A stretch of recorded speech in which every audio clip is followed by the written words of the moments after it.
રાજકોટથી પારડીની 450 કિલોમીટરની સફર કરી ટ્રકમાં છુપાઈને આવેલો ઝેરીલો નાગ નીકળતા મચી દોડધામ।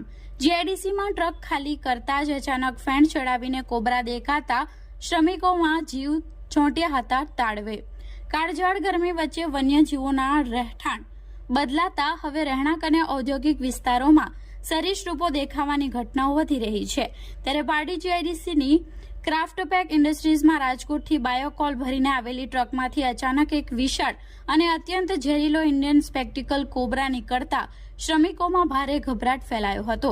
ટ્રક ખાલી કરતી વખતે આ સાપ દેખાતા તુરંત જ કંપનીના સંચાલકોએ પારડી જીવદયા ગ્રુપના પ્રમુખ અલી અંસારીનો સંપર્ક કર્યો હતો।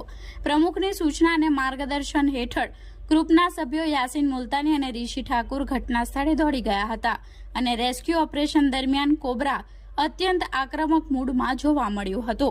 ન્યુરોટોક્સિન ઝેર ધરાવતો આ સાપ જરા પણ ચૂક થાય તો જીવલેણ સાબિત થઈ શકે તેમ હતો, પરંતુ જીવદયા ગ્રુપના સભ્યોએ ભારે જહેમત અને સૂઝબૂછથી તેનું સફળતાપૂર્વક રેસ્ક્યુ કર્યું હતું।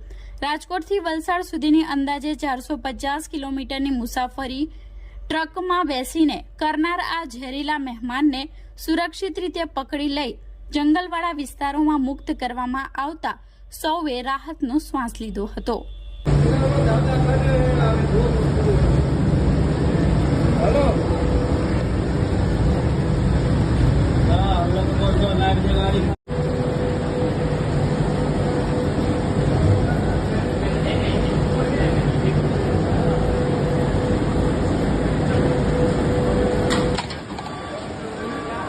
ઉભી રહેજો।